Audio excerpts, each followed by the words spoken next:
Hello friends, आइए आज हम आपके लिए गौतम बुद्ध की प्रेरणादायक स्टोरी लेके आए हैं जो आपको ईश्वर के अस्तित्व को बताएगी, ईश्वर के सत्यता को बताएगी। आखिर ईश्वर होते हैं या नहीं होते हैं? अगर होते हैं तो वह कहाँ है, हमें दिखते क्यों नहीं? आइए जानते हैं इन सारे प्रश्नों के उत्तर भगवान बुद्ध के कहानी के माध्यम से। तो दोस्तों, शुरू करते हैं आज की कहानी।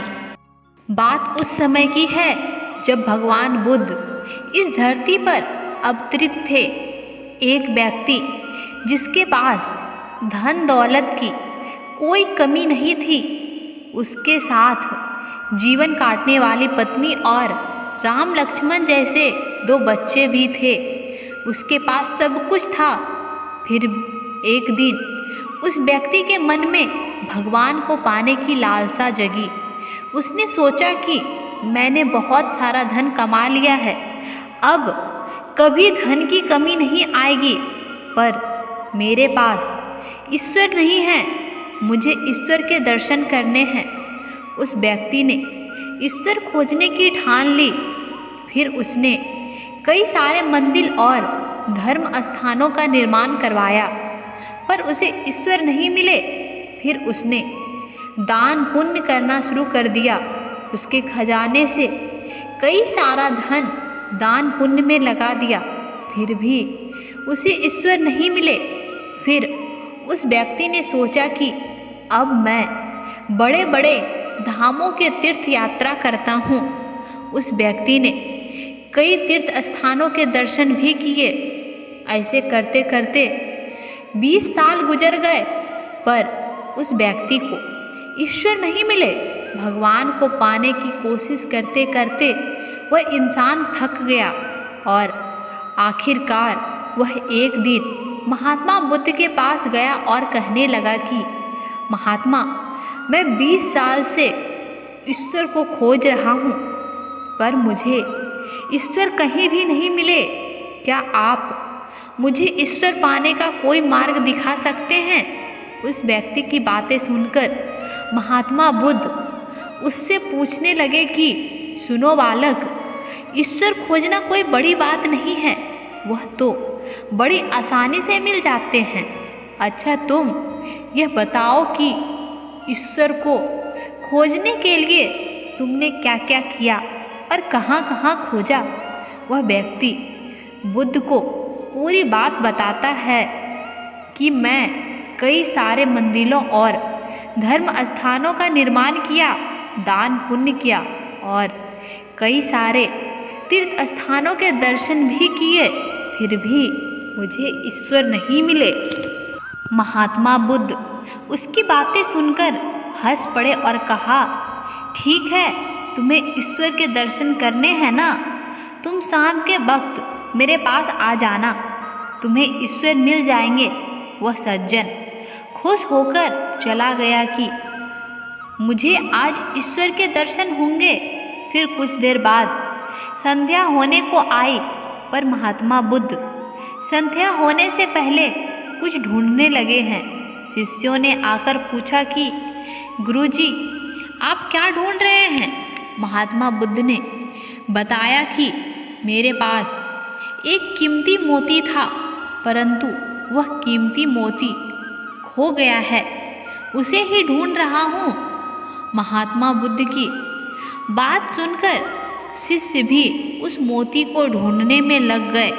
सभी मोती को ढूंढ ही रहे थे कि इतने में वह व्यक्ति भी वहाँ पहुँच गया। उसने देखा कि कुटिया के बाहर महात्मा बुद्ध और उनके शिष्य कुछ ढूंढ रहे हैं। उस व्यक्ति ने बुद्ध के पास जाकर पूछा कि गुरुजी, आप सब क्या ढूंढ रहे हैं? महात्मा बुद्ध ने बताया कि मेरे कीमती मोती खो गया है, उसे ही ढूंढ रहे हैं। यह सुनकर वह व्यक्ति भी उस खोए हुए मोती को पूरी लगन से ढूंढने लगा। ढूंढते ढूंढते रात होने को आई, पर मोती नहीं मिला। वह व्यक्ति परेशान हो गया। फिर महात्मा बुद्ध से पूछा कि गुरुजी, आपने आखिरी बार मोती को कहाँ देखा था? ठीक से याद कीजिए। महात्मा बुद्ध सोचकर बताते हैं कि मैंने आखिरी बार मोती को कुटिया के अंदर देखा था। यह सुनकर वह व्यक्ति थोड़ा गुस्से हो गया और बुद्ध से कहने लगा, लगता है आप में थोड़ी सी भी अक्ल नहीं है। अगर मोती आपकी कुटिया के अंदर गुम हुआ है तो कुटिया के अंदर ही मिलेगा ना, बाहर थोड़ी ना मिलेगा। आप सब व्यर्थ में बाहर इधर उधर ढूंढ रहे हैं और मुझे भी अपने साथ ढूंढा रहे हैं। आप अपना तो समय व्यर्थ कर रहे हैं पर दूसरों का भी समय व्यर्थ कर रहे हैं। फिर महात्मा बुद्ध उस व्यक्ति के सामने देखकर मुस्कुराने लगे। यह देखकर वह व्यक्ति बोला कि महात्मा, आप हंस रहे हैं, मुझे कुछ समझ नहीं आया। महात्मा बुद्ध बोले, वत्स, मैं तुम्हें यहाँ बुलाकर यही तो समझाना चाहता था कि जिस ईश्वर को तुम 20 सालों से बिना सोचे इधर उधर ढूंढ रहे हो, उसे तुमने कभी अपने अंदर की कुटिया में खोजा ही नहीं। ईश्वर कभी खोजने से नहीं मिलते, उसके लिए तन मन पवित्र होना चाहिए, तभी ईश्वर के दर्शन होते हैं। अगर तुम ईश्वर के सच्चे दर्शन करना चाहते हो तो इधर उधर भटकना छोड़कर अपने अंदर आत्मा में ध्यान लगाओ। ईश्वर तुम्हें वहीं मिलेंगे। अपने अंदर के ईश्वर को तुम देख लोगे तो हर जगह हर इंसान में तुम्हें बस ईश्वर ही दिखाई देंगे। महात्मा बुद्ध की अमृत भरी वाणी सुनकर उस व्यक्ति को अपनी गलती का एहसास हुआ और बुद्ध के चरणों में गिर पड़ा और माफ़ी मांगते हुए कहा कि मैं व्यर्थ में ही इधर उधर भटक रहा था। वास्तव में तो ईश्वर हमारे अंदर ही हैं। हर मनुष्य भगवान को इधर उधर ढूंढते रहते हैं, सारे तीर्थ स्थलों में, मंदिरों में, दान पुण्य में, लेकिन कोई भी अपने भीतर भगवान को ढूंढने का प्रयास नहीं करते हैं। कभी अपने अंदर झांकने का प्रयास नहीं करते हैं। अगर हर कोई भगवानों को मंदिरों में ना ढूंढकर अपने भीतर अपने अंदर ढूंढे तो शायद हर इंसान को ईश्वर मिल जाता।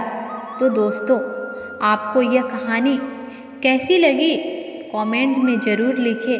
अगर चैनल पे नए हैं तो चैनल को सब्सक्राइब करें ऐसी ही मोटिवेशनल वीडियो पाने के लिए। धन्यवाद दोस्तों।